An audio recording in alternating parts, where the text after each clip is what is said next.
Да си кажеме добре дојдовте. Вчера почна новата академска година. Илјадници бруцоши за прв пат зачекорија во својот академски живот, а десетици илјади студенти се вратија во амфитеатрите. 1 октомври редовно ги отвора старите болни теми, прашањата за студентскиот стандард, за сместувањето, за квалитетот на високообразовните програми и за статусот на универзитетите во Македонија на престижните листи. За сите овие прашања и дилеми денеска зборувам со моите гости Александар Николовски од студентското собрание и Савче Ѓошева од студентскиот правобранител. Добре дојдовте во Отелно. Добре ве најдовме, благодарам за поканата. Вчера присуствувавте на свечениот академски час што ја означи новата академска година. Може ли да споделите накусо само каков е вашиот впечаток, импресиите од тоа? Дали меѓу студентите, веројатно ги видовте и оние бруцоши првпат, новите идни академски граѓани кои за првпат се сретнуваат со студентскиот живот, како е кај нив расположението? Доминира ентузијазам или повеќе загриженост и прашалници?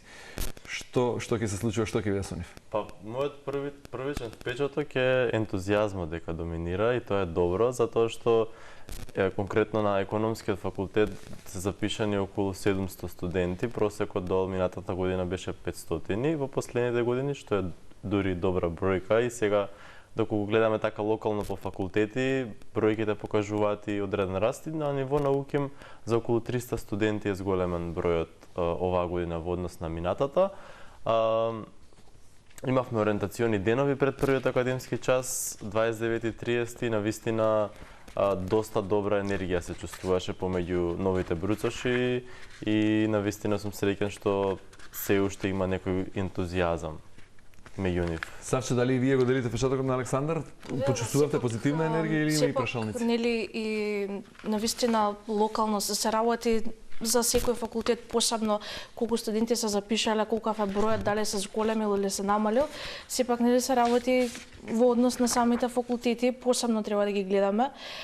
Сметам дека тоа што нели сите заедно вчера го делеле академскиот час е позитивно, бидејќи сепак на почеток треба да им се овозможи една ведрина и една таква сплотеност за да го почувствуваат тој ентузијазам. Сепак новите студенти се сосема на почеток и треба да имаат едно топло добре дојде и тоа вчера можев да го сведочам и се забележи таа позитивна енергија. Сепак како што реков на почеток се има време. Како што понатаму изминува текот на студиите, ќе се запознавате со проблеми, со предизвици, со секако кои се уште за жал се бројни. Си носи студентскиот живот. Ајде ќе зборуваме за себе одно само на бројките, да дополнам дека според податоците на Државниот завод за статистика во академската 2024-2025 која е веќе зад нас, вкупниот број на запишани студенти изнесуваше 53.535, што беше зголемување во однос на претходната 23-24 од околу 2%. Тука е трендот или мало зголемување или благ пат, меѓутоа последниве години покажува некаква стабилност трендот на запишување на високообразовните институции во Македонија. Ако се направи споредба со пред 10 години, има драстична промена на бројките. Драстичен пат, да. Да речем УКИМ запишувал околу 10.000 бруцоши, сега е околу 5, но тоа не се должи само на иселувањето, се должи на отворањето на нови универзитети, голем број на факултети, така. Добро, не зборуваме само за УКИМ, зборуваме за сите генерално бројот на студенти е во пат, меѓутоа последниве години некоја стабилност има, извесен стабилен тренд, но во очекување на најновите податоци за новата академска година 2025-2026, еве можеме да ги коментираме само старите бројки. Генерално, што се вашите очекувања од оваа нова академска година? Дали работите ќе се сменат на подобро, само накусо и потоа ќе одиме по сегменти? Ја би почнал со сместувањето, бидејќи една болна точка редовно кога станува збор за почетокот на новата академска година. Накусо само, имате ли простор за оптимизам со оглед на тоа што имавме во 2024 нова ректорка на УКИМ, во 2025 нова, односно минатата година нова министерка за образование. Почнаа ли да се менуваат, се забележуваат ли промени во високото образование или се уште само ентузијазам, ветувања и добри намери и волја? Мислам дека ова прашање кај студентите треба секогаш ние како едно студентско ткиво да бидеме доста од една страна да си ја задржиме надежта, но од друга страна и да возможиме еден добар притисок врз институциите да работат што подобро, а особено кога се работи за вакви прашања, студентско домување, бидејќи е едно од многуте битни прашања. Оваа година отворен е Гоце Делчев студентскиот дом, исто така Пелагонија. Добро, генерално, прашањето беше генерално. Каков е вашето чувство како студентски правобранител? Дали работите почнаа да се менуваат? Дали се забележуваат промени? Ке зборуваме за сместувањето по тоа водење? Добро е тоа што има реконструкција еве на студентскиот дом Кузман и на Стив. Трае, за жал, и така што тоа е моментот што е лош за нас студентите, бидејќи тука се поставува прашање дали каде ќе се сместат тие студенти што нема да добијат легло во студентските домови. Понатаму кириите се зголемуваат. Многу голем дел од студентите треба да останат да се сместат приватно, а имаме зголемени и покачени кирии. Дали ќе можат да го возможат тој финансиски товар? И тука треба да се испадне во пресрет на оваа дебата. Сместувањето како една од најболните точки. Што ви велат надлежните во однос на продолжената реконструкција на 2 студентски дома, поради кои сега сместувачките капацитети во студентски домови е само на околу 2500 места од прилика сведено.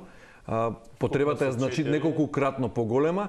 Зошто се долго влекува толку реконструкцијата на Кузман Јосифовски Питу и на Стив Наумов? Што велат надлежните? Требаше да почне да бидат завршени до почетокот на оваа академска година, сега најавите се повторно дека до вториот семестар.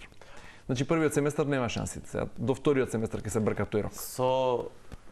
Кој ќе се праша зошто се случува ова, повеќе фактори се нижат во позадина.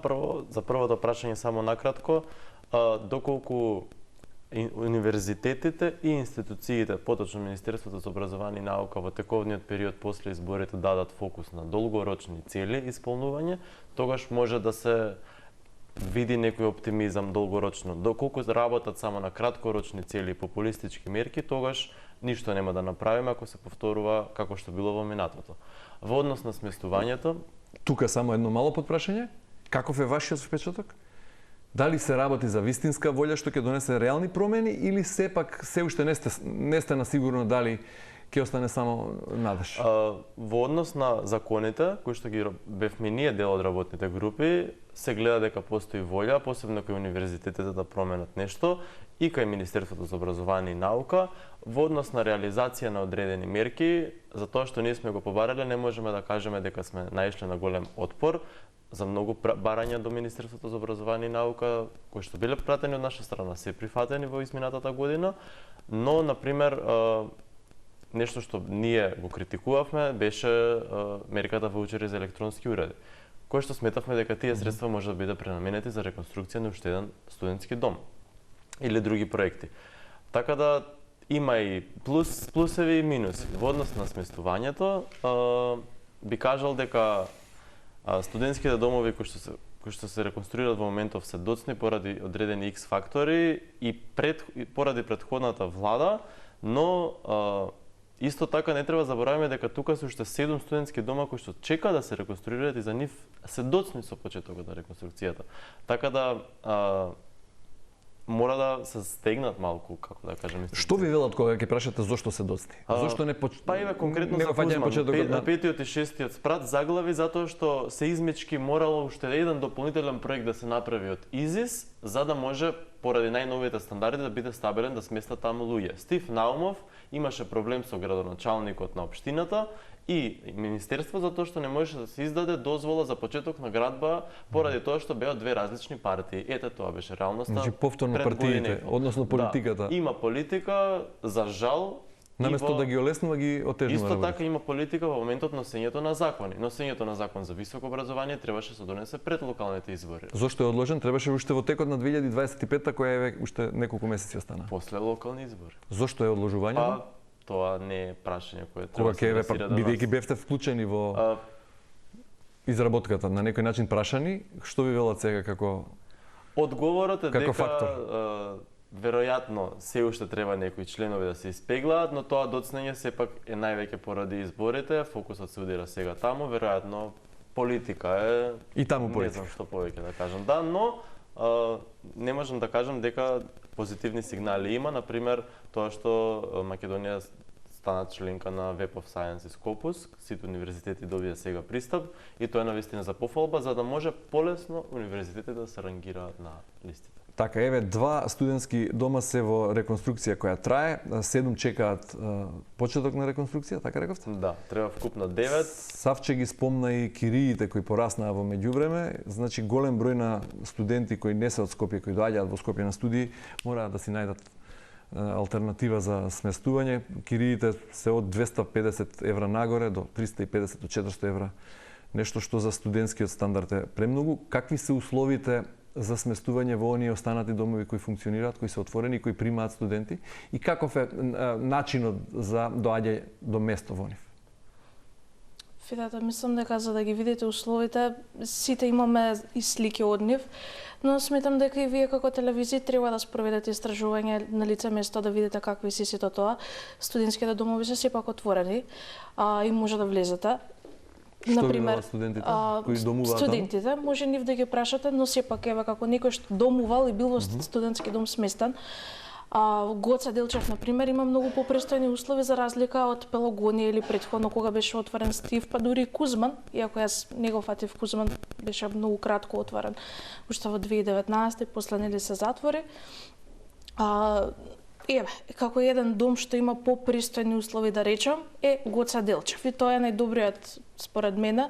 Од останатите, ниту еден се соочуваат со многу лоши услови, особено нели тоалети, особено хигиената, спроведувањето дали има топла вода или не. Тоа се, за жал, прашања кои што ги мачат, им представуваат проблем на студентите во 2025 година. И апсолутно тога треба да се поработи на некакво решение, особено во домови како Пелагонија. Проблемот само до управувањето на домовите, проблемот е и до колку финанси имаат. Тоа е најголемиот проблем. Минатата академска година беше актуелен проблемот во Пелагонија, мислам, бидејќи немаше директор таму, беше оставено без раководство. Да. Па еве и ние како медиум тогаш сведочевме за катастрофалните услови, таму се појавија дури ставарци, беше навистина страшно. Дали се подобрија работите таму? Имате ли сознание што се случува? Со новата веде директорка која беше до летово, мислам дека сега веќе избран директор по ставка. Доста работи се променија, се стабилизира, но пак ќе кажам, не зависи се само од домот, зависи од Министерството како ќе го финансира работењето на домот, бидејќи е државна институција, а бидејќи законот за студентски стандард не е променет се уште. Се најавуваше и нов закон за студентски стандард, нели? Точно, работевме на него. Ете, утре пак имаме работен состанок за тој закон. Требаше исто пред изборите да се донесе, но веројатно и тоа е одложено. Тоа е одложено, да. Се надевам пред изборите да се донесе, да. Добро, што се однесува друго до студентскиот стандард. Дали е доволна денешната студентска стипендија за покривање на оние минимални трошоци? Имаше и тука промени во однос на тоа, на начинот на исплата. Прво беше дневно, па потоа неделно. За оброк. За студентски оброк, да. А потоа и за студентски стипендија. Сакам и оно што го спомнавте вие, стипендии за набавка на електронски ваучери за електронски ваучери за електронски уреди. Вие ја оспоривте, тргнаа ли овие мерки? Како се финансира? Студентскиот оброк регуларно се исплаќа, 140 денари е дневната сума. На неделно ниво ги добиваат сега? Да, во понеделник ги добиваат сите средства. Ние го возможивме тоа за да може да пазарат на неделно ниво, да не мора секој ден само да купуваат некој производ. Дополнително оваа година од април го зголемивме и опсегот за студенти на втор циклус на студии, студенти кои што се во работен однос, претходно тие што работеа не може да земат оброк. Сега можете и тие? Да, сега можете тие. Останува уште условот висината на примања да се под минимална плата. Тука ги рачунат сите примања, ако неговите му префрла да речеме 30.000 за сметки и кирија, он не може да зема оброк затоа што таков е законот, но и тоа ќе го промениме. Висината на сумата е во ред од причина што тоа е субвенционирана сума. Не треба за 140 денари да се купи целосен оброк, туку студентот треба да партиципира во износот, а ние во градот и во градовите низ Македонија имаме места кои што нудат оброци за 140 денари, што де факто тоа не е субвенциониран, туку целосно платен оброк од страна на државата. И треба да сме реални и рационални. Побаравме зголемување за 10 денари 150 од 2026 заради инфлацијата од 2023 до 2025 што не е променет оброкот. Значи не е вкалкулирана инфлацијата. од 2024, значи 2023 октомври се смени, кој ќе се веземе инфлацијата што била во 2024 и предвидената за 2025 треба да се зголеми за 10 денари, да. Добро, се изборивте вие како студентски организации за 50% попуст за сите културни билети за културни представи, така? Да. Тоа се уште функционира? Да, функционира. Има некои институции некогаш прават проблем, реагираме, потоа се коригира. Значи тоа на туркање, понекогаш заглавувате? Па да, сега институции, бирократија, луѓе и мора да се следи процесот, не може само еднаш да се каже и после да не се следи што се случува. Добро, со ваучерите вие сметавте дека треба тие пари да се пренаменат, така рековте, за генерална да, имавме неколку барања пратени до владата, имавме и состанок во владата, имавме состанок со Министерката за финансии, состанок со Министерката за образование, со пратеници. Дел од нив се согласува со нас, дел од нив си ја тера мерката. Се спроведува ли мерката? Се донесе законот со кој што ќе може да се спроведе таа мерка. По изборите ќе се објави конкурсот за да може студентите да аплицираат, но до крајот на годинава сите треба да добијат ваучери од 250 евра. Сите треба да добијат. За електронски уреди. Сега проблем е тоа што не се вклучени тука телефони, вклучени се таблети и лаптопи. Што де факт сите ги исполнуваат условите студенти или има некои за студенти на втори и трет циклус не е, а иако беше најавено дека од страна на премиерот дека за сите студенти ќе биде доделен ваучер, во пракса тоа не е така. До 250 евра. Да. Во вредност од 250 евра. Значи секој ќе може да си купи или таблет, или компјутер, или телефон. Да. И нашиот аргумент беше дека за 15.000 денари нема толку квалитетни уреди кои што може да се купат, треба секој студент да партиципира во тоа. Многу од студентите користат телефон како средство за комуникација, работа и така натаму. Во законов го нема телефонот.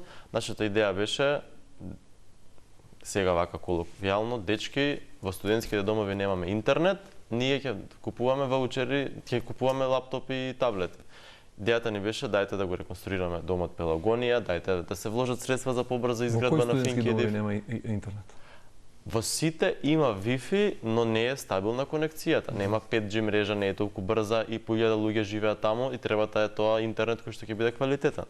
На факултетите има и ДОРУАМ, но во студентските домови нема. Јавниот превоз имаше битка за бесплатни билети за сите студенти, до каде се состоа? Каков е пристапот, например, до студентски мензи за јадење? Има ли тако нешто, функционира ли по студентските домови? Каде се хранат? Да се задржиме на јавниот превоз или како? Еве, се во едно, кога станува збор за студентски стандард. Како функционира? Ајде ти за мензите, па ја за превозот, како се? Ајде.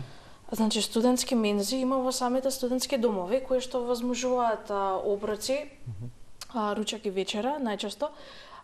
Тука има исто така се појавуваат проблеми во однос на квалитетот на храната, но и на количината на храната, затоа што сме слушнале поплаки од студентите дека не е доволна количината, дека треба малку повеќе количина да се става, но од друга страна и да биде поразновидна, односно квалитетот на храната да биде зголемен. Значи се жалат и на квантитет и на квалитет. Да, и сепак и тоа зависи од самиот буџет на студентските домови, бидејќи тие на тендери ги набавуваат своите набавки, својата храна оствари. Така што тука треба да се овозможи малце некоја поголема флексибилност според мене, за да може да се зголеми разновидноста на храната и сепак и студентите да бидат прашани во однос на какво мени вие сакате. И да се направи некој компромис. Имаме и студенти кои што можеби се прибирливи или пак се вегетаријанци и тоа треба да им биде овозможено, бидејќи сега ако влезате во еден студентски дом, не знам, за ручек можеби ќе има само ако е некој вегетаријанец ќе може само ориз или кумпири да земе и тоа е тоа. Така што сепак треба да биде разновидно и да се забележуваат. Значи тука има простор за многу голем напредок. Апсолутно. За жал ова на пример не се, тоа сакав да го потенцирам од преге, ова не се проблеми кои што настанале пред 3 години или 4. Ова се проблеми со кои што ние се соочуваме со децении. Тоа е пострашно. И ние како апсолутно и како студентска организација сакаме да останеме конзистентни на таа линија, секоја генерација да го извршува својот притисок за да може да дојде до некакво придвижување. За жал, кај нас придвижувањата се мали, промените се бавни, не стигнуваат брзо. Ајде кусо само за јавниот превоз, ве молам, затоа што треба да одиме и за наставните програми. Како е со јавен превоз правата на студентите? Студентите во Скопје имаат бесплатен јавен превоз. но немаат редовни автобуси. Нема линии. Значи, превозот е катастрофа. Дополнително имавме барање во секој универзитетски град да има бесплатен јавен превоз, пошто само во Скопје има, во другите градови нема, во Прилеп има одреден попуст. Чекаме за Битола и Штип, што ќе биде и за Охрид и Тетово. Пак после изборите. Во однос на меѓуградскиот превоз, побаравме воведување на повеќе линии, во некои градови нема секојдневно линии, нема повратни билети и така натаму. Сликата не е најсјајна и нема некои посебни услови во однос на меѓуградскиот превоз, да речеме како што во Словенија е субвенциониран тој дел.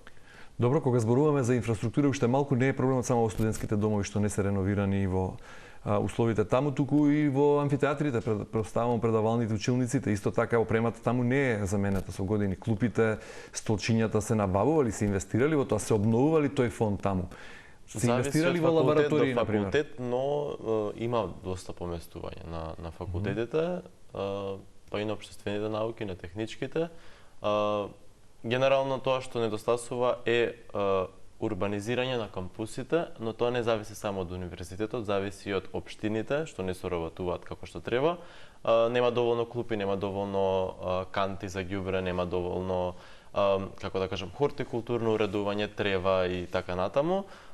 Така да тоа е еден недостаток, да некои кампуси дури ѓубриња се фрла, па да се прават акции за собирање на истото, и тоа е веќе до културата на народот, но инфраструктурата се подобрува на факултетите. И пак ќе кажам, тоа пак зависи колку финансии ќе даде државата на истите и како ќе ги распоредат потоа факултетските управи. Добро, постојано зборуваме и во тренд е зборот дигитализација. Еве, оваа година индексот стар ќе бил заменет со електронски индекс. Генерално наставниот кадар, методите на предавања, дали се прилагодени на новото време и генерално на потребите на пазарот на труд? Каков е вашиот впечаток и она што го добивате како сознание од вашите колеги? Тука сепак треба да се работи доста, бидејќи треба да се сменат одредени пристапи кон образованието и начинот на кој што се предава материјата, особено, например, треба прилагодување на наставната програма и на самиот глобалниот тек на светот, но и на потребите на пазарот на труд. Дали тоа прилагодување е предвидено во новиот закон? Во чија подготовка бевте вклучени вие? Да. Значи во однос на студиските само генерална рамка е дадена. На 5 години се правеше измена на студиски програми, сега секоја година ќе може да се менува, мислам дека треба да се задржува 30% од материјата, другото да може да се менува на модули. Ќе нема толку ограничување за да може полесно да се прилагодува материјата согласно промената на пазарот на труд. 5 години поради динамиката на движење на технологијата и се тоа поврзано, е многу долг период за една студиска програма да остане на ниво на потребите на пазарот, така што сега со новиот закон ќе има измени во тој дел за студиските програми побрзо да се прилагодуваат на потребите на пазарот на труд. Во сегашни услови, колку од оние 50.000 студенти годишно што се запишуваат на сите универзитети во Македонија, кога ќе завршат основниот образовен циклус, се подготвени веднаш да бидат употребени на некое работно место? Каков е вашиот впечаток или како сознание, може би има и некоја анализа? Моето лично искуство е дека сме доста подготвени, тоа зависи ние колку ќе се вложиме во стекнување на знаење, но тие што учеа на факултет, сите има загарантирана работа, еве на економски. Има промени, флуктуации на пазарот на работна сила во зависност колку има потреба од работни места во одреден сектор, но генерално сметам дека тие што се квалитетни, посебно најквалитетните, но и сите други кои што имаат доста добар просек, се трудели, имале екстра курикулар активности на факултетите, имаат загарантирана работа. Сега тука не е само работата што ќе добиеш, тука и условите за работа и платата. Тоа се други фактори кои што треба да се дискутираат. Но исто така ќе добиеш. Значи јас на пример не се согласувам во однос на ова. Не сметам дека студентите се доволно подготвени веднаш да влезат, затоа што најчесто компаниите или ги дообучуваат или ги менторираат, но од друга страна компаниите многу тешко се одлучуваат да вработуваат млади лица и да им дадат шанса на некој што нема искуство. А како ќе стекнеме искуство ако на нас не ни е дадена шансата? Така што тоа е сосема противречно. Би порачала дека треба повеќе компаниите да даваат шанси на млади луѓе, на луѓе кои што сега излегуваат од студиските години, кои завршиле својот факултет и спремни се да почнат со работа, сега им треба некој да пружи шанса. И иако нели тие се можеби без искуство, не на секој факултет има доволно добра пракса, не на секој факултет има пракса, така што можеби ќе дојдат без искуство, да, но вреди да се вложи во тој млад човек, затоа што тој млад човек е млад и полетен и може и брзо да учи и да го внесе својот капацитет таму. Така што поголема соработка на компаниите со универзитетите и повеќе давање шанси и можности на младите луѓе. Ниту еден македонски универзитет го нема на таа престижна шенгенска листа, ниту пак на другите меѓународни рангирања. Каков е вашиот впечаток, што треба да се направи за оваа слика да се промени? Како да се модернизираат нашите универзитети? Новата министерка најави остра борба, санкции за сите универзитети кои не ги исполнуваат условите да бидат тоа. Дали сметате вие како академски граѓани дека преголем е бројот на универзитети во Македонија? Треба ли некоја реформа во тој дел и какви се вашите сугестии во подготовката на новиот закон за предвидува ли нешто новиот закон за високо образование во таа насока? Нашите ставови се дека навистина е голем број на универзитети во државата. Дополнително во студентскиот манифест кој што го имаме се осврнуваме на квалитет наспроти квантитет. Во однос на законот за високо образование, во делот на рангирање, во 2018 бил изменет делот каде што за да се избереш во редовен професор или да станеш да бидете реизбрани, се тргнал делот дека професорот мора да објавува трудови во списание со импакт фактор, јас колку што сум информиран, и тоа е една од причините со која што универзитетите уште толку почнале да тонат надолу, затоа што ако професорите немаат предизвик, професорите нема ни, како да кажам, да се замараат до толку да истражуваат, а истражувањето е најголемиот фактор кој што ги рангира универзитетите на сите овие листи. УКИМ не е точно дека не е рангирана ниту една престижна листа, од тие 6 најпрестижни рангирани на QS листата, која што е една од најпрестижните. За Шангај се збори... На која позиција е на QS листата? Мислам дека е во првите 400 места во Југоисточна Европа, така да имаше поместување во минатата година во однос на ова, но она што е клучно е пристапот на Web of Science и Scopus и мотивирање на професорите да повеќе да истражуваат. Минатата година им ги зголемија платите, сега навистина треба и да се, како да кажам, да за се направи 22%. Да, да се направи одреден притисок и од страна на министерството, тоа новиот закон ќе го предвидува да истражуваат повеќе, се со цел универзитетите да бидат подобро рангирани и не е тоа само нешто што се случува за една година, туку е подолгорочен процес на кој што треба генерално и министерството да работи, не само сами. Савчи, вие го спомнавте студентскиот манифест кој го објавивте минатата пролет, ако не се лажам, и таму имаше 5 ваши клучни барања: бесплатно квалитетно образование, дигитализација, автономија, интернационализација, формирање на национално студентско тело и подобрување на студентскиот стандард. За првото можам од око веројатно да забележам дека не е исполнето бесплатно квалитетно образование, наместо тоа трошоците за образование се зголемија и во минатата и во оваа академска година. Вака. И статистиката покажува такво нешто, благо зголемување на трошоците за студирање. Или Младиот образовен форум објави некоја анализа нивна, дека за еден семестар од прилика чини околу 80.000 денари еден семестар школување на економски факултет во Скопје. Тоа е на форумот за образовни промени анализа колку чини процесот на студирање. Вака, во однос на бесплатното високо образование со новиот закон, де факто во делот на финансирањето се предвидува воведување на бесплатно високо образование. Ќе видиме сега како тоа министерството ќе го изрегулира во однос на плаќање на партиципација или не. Ние се залагаме за целосно бесплатно високо образование за студентите на универзитетите, како што е примерот во Словенија, затоа што сметаме дека тоа ќе биде една дополнителна мотивација студентите да останат тука, а начинот на стекнување на тие финанси да биде регулиран преку дополнителни приливи во буџетот, кој што ќе го регулира Министерството за финансии.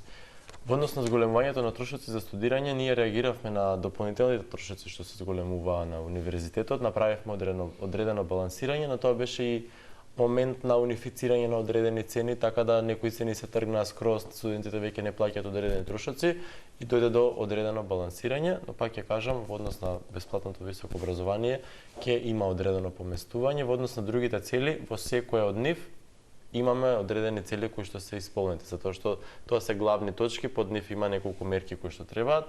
Работевме на нив во текот на цела година, имаме доста значени поместувања.